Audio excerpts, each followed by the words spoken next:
Friends,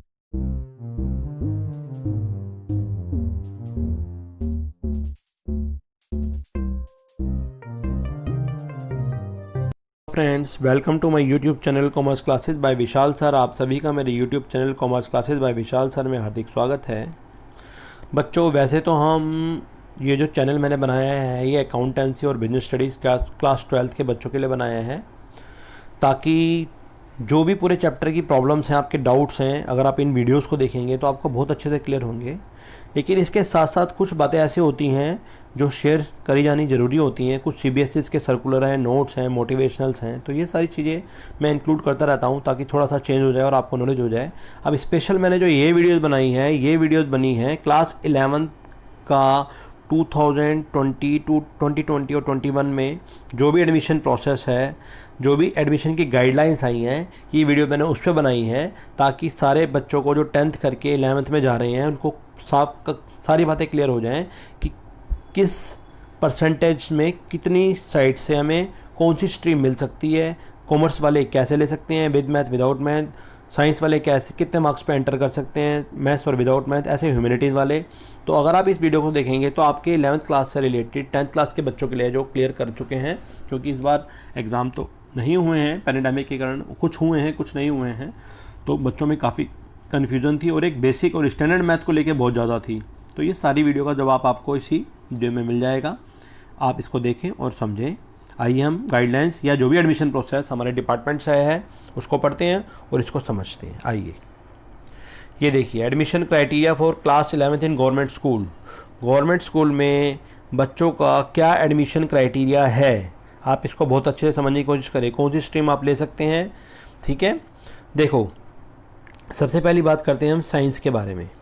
science with maths, अगर आप science with maths लेना चाहते हैं, जिन बच्चों ने 12th क्वालिफाई करी है और उनकी परसेंटेज, तो आपकी एग्रीगेट परसेंटेज 55% होनी चाहिए और ये जो होनी चाहिए बेस्ट 5 सब्जेक्ट्स में, ठीक है।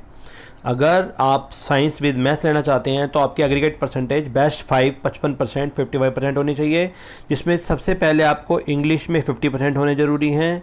साइंस में, मैथ्स में बात करें तो स्टैंडर्ड मैथ, साइंस वालों को अगर मैथ्स लेना है तो यहाँ बेसिक मैथ्स वाले तो खैर साइंस ले ही नहीं सकते, कॉमर्स का भी उनका मना है, लेकिन स्टैंडर्ड मैथ में उनके 50% नंबर होने चाहिए, 50% दिस वन 50% दिस वन, और नंबर 3rd सब्जेक्ट जो है साइंस में 50% होने चाहिए।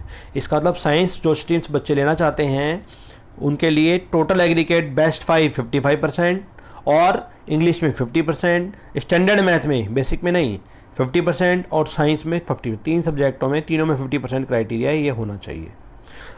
अगर नंबर 2 की बात करें, साइंस बच्चे लेना चाहते हैं लेकिन वो मैथ्स नहीं लेना चाहते, विदाउट मैथ्स लेना चाहते हैं साइंस, तो एग्रीगेट यहाँ भी 55% ही है, 5 सब्जेक्टों का बेस्ट 5। इंग्लिश में फिर यहाँ भी 50% है। अब यहाँ स्टैंडर्ड और बेसिक दोनों में सारे हैं, क्योंकि मैथ्स लेना ही नहीं बच्चों को, तो स्टैंडर्ड वाले 40%, जिनके स्टैंडर्ड मैथ्स में 40 हैं और बेसिक में 45 हैं, बेसिक में 45 होने चाहिए यहाँ पर भी, विदाउट मैथ्स के लिए भी, साइंस के लिए, और फिर साइंस का सेम क्राइटेरिया 50% होना चाहिए, ठीक है। अब बात कॉमर्स की करते हैं, ये इंपॉर्टेंट है। एज ए कॉमर्स टीचर तो मैं कहूँगा आप कॉमर्स ही लीजिए, विद मैथ्स लीजिए, ज़्यादा बढ़िया है।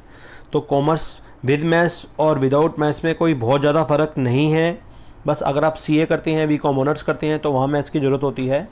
अदरवाइज अगर इन लाइनों में नहीं जाना चाहते आप तो आप कॉमर्स विदाउट मैथ्स लीजिए, बहुत अच्छी स्कोरिंग हो जाएगी। मैं तो कहूँगा कॉमर्स से बढ़िया कोई सब्जेक्ट है ही नहीं, ठीक है। अब हम बात करते हैं कॉमर्स की। कॉमर्स में 50% एग्रीगेट होना चाहिए बेस्ट 5 में, ठीक है, जबकि साइंस में 55 था ये। इंग्लिश में 45%, अब यहाँ साइंस से कम है क्राइटेरिया, साइंस के लिए 50%, कॉमर्स के लिए 45%। अच्छा, स्टैंडर्ड मैथ की, मैथ में 50% है लेकिन ये स्टैंडर्ड मैथ होना चाहिए। बेसिक वालों को अगर विद मैथ्स लेना चाहते हैं वो, उनके लिए स्टैंडर्ड मैथ्स ही होना चाहिए। बेसिक मैथ्स अगर किसी बच्चे पे है तो वो विदाउट मैथ्स ले सकता है, ठीक है, स्टैंडर्ड वाले को ही विद मैथ्स मिलेगा। ये तो बात पहले ही क्लियर कर दी थी जब स्टैंडर्ड मैथ्स और बेसिक मैथ्स आया था। और 45% सोशल साइंस में होने चाहिए, नंबर 3 नंबर 2, 3 सब्जेक्ट हैं। पहले इंग्लिश में 45, मैथ्स में भी स्टैंडर्ड में 50 होने चाहिए अगर विद मैथ्स कॉमर्स लेना चाहते हैं, और सोशल साइंस में 45% होने चाहिए, ठीक है। अगर आपको विद मैथ्स नहीं लेनी है, आप विदाउट मैथ्स पे आएँ, नंबर 4th ऑप्शन आपके पास है, इसमें भी एग्रीगेट 50% होना चाहिए। फिर ऊपर वाली बात है, अब यहाँ इंग्लिश और हिंदी दोनों आ रहे हैं, विदाउट मैथ्स में इंग्लिश हिंदी कोई भी लैंग्वेज हो सकती है, और ठीक है, ये इंग्लिश और हिंदी कोई भी हो सकता है, दोनों में 45 होने चाहिए, किसी भी एक में 45 हो। और सोशल साइंस में ये आपके 45 है, ये यही वाली बात है, सेम, कोई नई नहीं है, ठीक है। और मैथ्स जब ले ही नहीं रहे तो मैथ्स का कोई क्राइटेरिया नहीं है। इंग्लिश या हिंदी में से किसी भी एक लैंग्वेज में 45% हो, और अगर सोशल साइंस में 45% हो, एग्रीगेट आपका 50% है, तो आपको कॉमर्स मिल सकती है। और मुझे लगता नहीं कि इससे आसान क्राइटेरिया गवर्नमेंट दे सकती है, तो आप लीजिए। कॉमर्स में बहुत सारे ऑप्शन हैं, बहुत सारे कैरियर हैं, उस पर भी मैंने वीडियोज़ बनाई है। अगर नहीं देखी तो इस लिंक में आपको आई बटन में मिल जाएगी या वीडियो के में मिल जाएगी, आप उसे ज़रूर देखें, सारी बात आपको क्लियर हो जाएगी। अब बात करते हैं हम ह्यूमैनिटीज़ की। ह्यूमैनिटीज़ मतलब आर्ट साइड के जो बच्चे हैं, ठीक है, ह्यूमैनिटीज़ ऑब्लिक आर्ट, जिसे हम आर्ट साइड कहते हैं, ठीक है, आर्ट साइड, जो आर्ट्स के बच्चे हैं।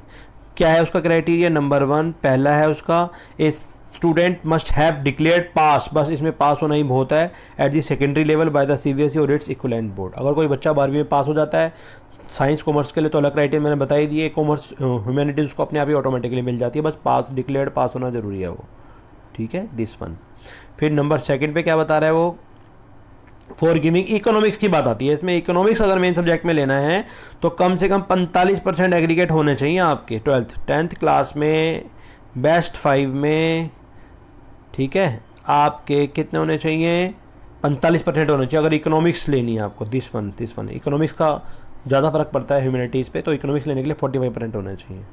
और नंबर 3 बात बता रहा है वो, number 3 for giving maths as a subject a student must, ये जनरल बात है, आर्ट साइड वाली नहीं है।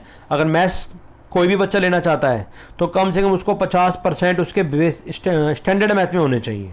बेसिक की तो बात ही नहीं हो रही है। अगर मैथ्स किसी बच्चे को चाहिए तो 50% उसके स्टैंडर्ड मैथ में होनी चाहिए, तब मैथ्स मिलेगा, चाहे वो साइंस हो चाहे वो कॉमर्स हो। एक नोट दे रहे हैं यहाँ पर, नोट को भी पढ़ लेते हैं।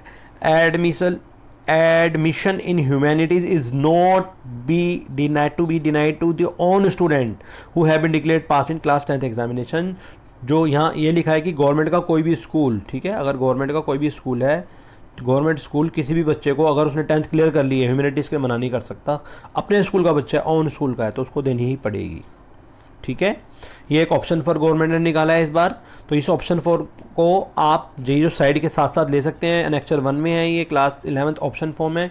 जो 3 सब्जेक्ट मैं आपको बता रहा था अभी, यही आपको भरने हैं। इसका छोटा मैं आपको क्लैरिफाई कर देता हूँ क्या क्या भरना है। क्लास 11th ऑप्शन फॉर्म है, ठीक है, सेशन 2020 और 21 का। एनेक्चर 1 में दे रखा है ऑलरेडी, नेट पे जो पूरा सर्कुलर आया हुआ है, डेट वाइज मैं बता दूंगा, आप वहाँ से डाउनलोड कर सकते हैं, यहाँ से भी बता सकते हैं। आपको ये फॉर्म ही, जब आप एडमिशन लेने जाएंगे तो आपको यही फॉर्म भरने के लिए दिया जाएगा।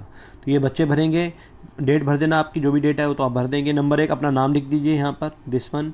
स्टूडेंट आईडी आपको जो मिलती है 11 डिजिट की, वो यहाँ आ जाएगी, ठीक है, जो ऑलरेडी चल रही है, हर बच्चे की होती है। नंबर 3 क्लास 10th का आप बोर्ड रोल नंबर लिखना पड़ेगा आपको, वो आपके पास होगा, भर लेंगे। आप चॉइस ऑफ स्ट्रीम आप पढ़ते हैं, क्या आएगा इसमें, देखिए चॉइस ऑफ स्ट्रीम में क्या क्या आएगा, दिस वन। आप क्या लेना चाहते हैं, जो भी आप लेना चाहते हैं, साइंस विद मैथ्स उस पर टिक कर दीजिए, विदाउट मैथ लेना इस पर टिक कर दीजिए, commerce with math, without math, humanities with economics, without economics, with skill subject, without skill subject, जो भी ऑप्शन आपको सही लगता है, कोई भी एक ऑप्शन आप उसमें, ठीक है, भर दीजिए। तो ये आपको क्लियर हो गया होगा। आगे चलते हैं। आगे बात आती है marks in subject as per eligibility criteria. तो कुछ एलिजिबिलिटी क्राइटेरिया गवर्नमेंट ने जो आपको बताया था पीछे, आप जो फर्स्ट पेज पे हमने पढ़ा था कि 50% या 45% या 55% साइंस के लिए, तो आपको वही सारे सीरियल नंबर यहाँ भरने पड़ेंगे। नंबर 1 जैसे मान लो हम बात करते हैं साइंस की, तो इंग्लिश हो गया। नंबर 2 पे बात करते हैं स्टैंडर्ड मैथ्स की, तो स्टैंडर्ड मैथ्स भरना पड़ेगा आपको यहाँ। और नंबर 3 पे बात करते हैं हम साइंस की, तो यहाँ आ जाएगा, ठीक है। या फिर जो कॉमर्स है, कॉमर्स में सोशल साइंस आ जाता है, SST आ जाता है, वो भरना पड़ता है।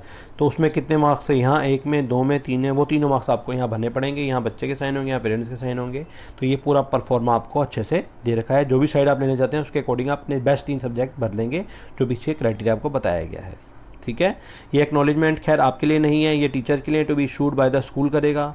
बच्चे का नाम लिख देगा, फादर नेम लिख देगा, क्या लिया है उसने, साइंस ली है, ठीक है, कॉमर्स ली है, कुछ भी है जो बता देगा, डेट लिखकर। जो भी टीचर इंचार्ज, एडमिशन वाला होगा, इंचार्ज होगा, वो लिख देगा। जिस टीचर को ट्रांसफ़र करा जा रहा है, क्लास टीचर का नाम आ जाएगा। तो ये आपके लिए नहीं है खैर, ठीक है। अब हम बात करते हैं रिलैक्सेशन इन परसेंटेज क्राइटेरिया। एक जो गवर्नमेंट ने क्राइटेरिया बनाया है अभी 50-55% वाला, उसमें कुछ रिलैक्सेशन भी है। तो क्या रिलैक्सेशन है, पढ़ते हैं, आइए। द रिलैक्सेशन ऑफ 5%, 5% की रिलैक्सेशन गवर्नमेंट दे रही है। Any one subject of 3 subject, 3 में से किसी भी एक सब्जेक्ट में आपको रिलैक्सेशन मिल जाएगी। कब? फॉर एडमिशन के लिए इन पर्टिकुलर स्ट्रीम जो भी आप लेना चाहते हैं। कब? It is to be given in respect of candidate belonging to the categories. कुछ स्पेशल कैटेगरी के बच्चे होते हैं, उनमें से 3 सब्जेक्टों में से किसी एक में भी, जो अभी आपने पढ़ा था कि 50% साइंस में, मैथ्स में, स्टैंडर्ड में, इंग्लिश में और साइंस में होने चाहिए, या कॉमर्स में 45 या 50% मैथ में होने चाहिए, तो उनमें से किसी भी एक सब्जेक्ट में छूट मिल जाएगी।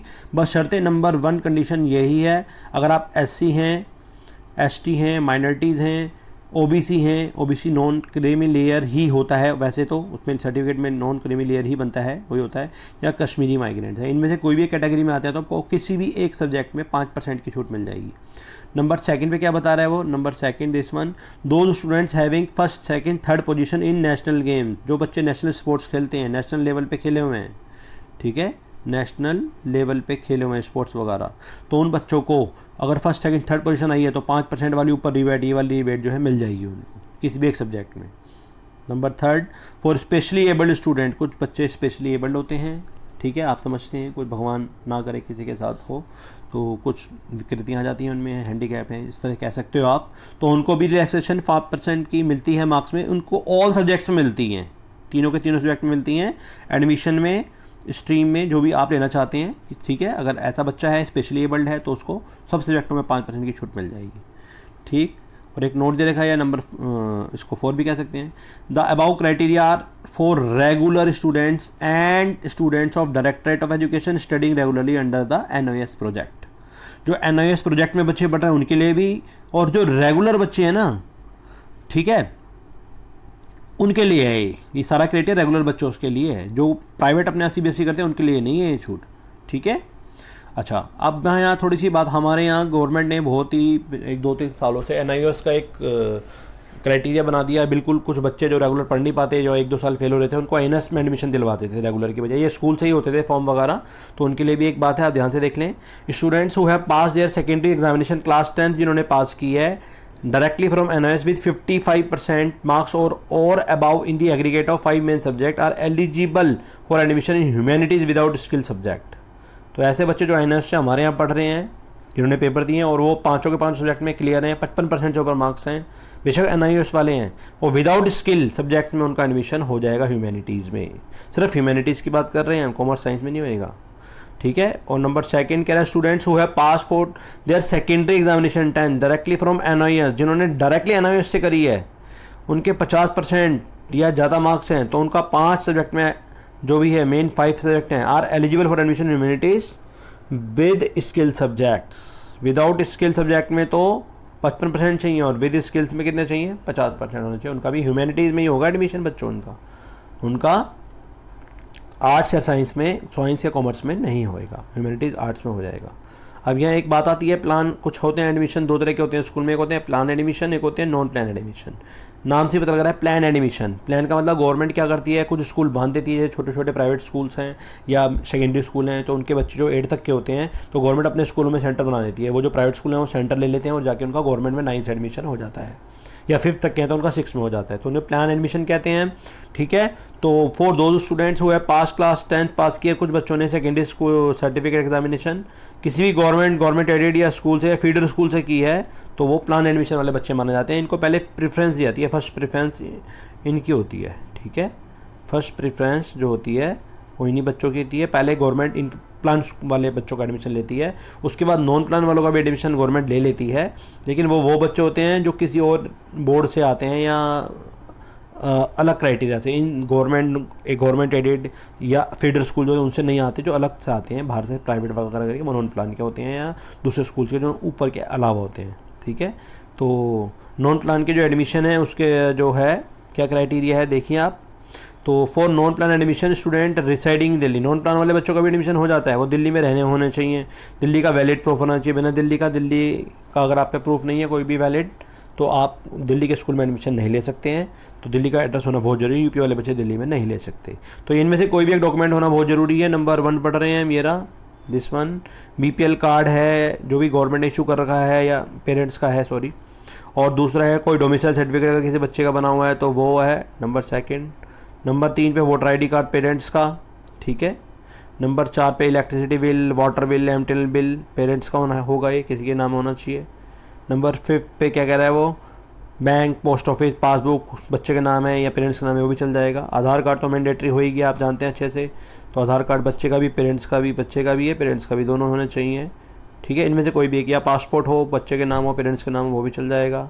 और ड्राइविंग लाइसेंस हो पेरेंट्स का तो वो भी चल जाएगा। ठीक है, वैसे तो आप ध्यान रखना कि आधार कार्ड बच्चे का और बैंक अकाउंट भी होना बहुत ज़रूरी है, क्योंकि बहुत सारी गवर्नमेंट फैसिलिटीज़ देती हैं, स्कॉलरशिप वगैरह देती है, वो सारे पैसे डायरेक्ट बेनिफिट डीबीटी में, डायरेक्ट बेनिफिट ट्रांसफ़र में बच्चे के अकाउंट में जाते हैं। तो दो चीज़ें तो बच्चे पे होनी चाहिए।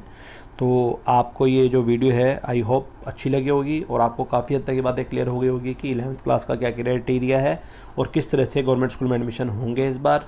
स्टैंडर्ड मैथ और बेसिक मैथ के बारे में पता लग गया होगा। अगर आपको ये वीडियो अच्छी लगे तो आप इसको लाइक करें, अपने जैसे फ्रेंड्स में शेयर करें। ठीक है, और मैंने पूरी क्लास 12th पे अकाउंटेंसी और बिजनेस स्टडीज़ पे लगभग मोस्टली वीडियो बनाई है, तो उनको आप मेरे चैनल पे ज़रूर देखें। और अभी बहुत जल्दी मैं 11th की शुरू करने वाला हूँ। इसी के साथ आपका इस चैनल और इस वीडियो को देखने के लिए बहुत बहुत धन्यवाद।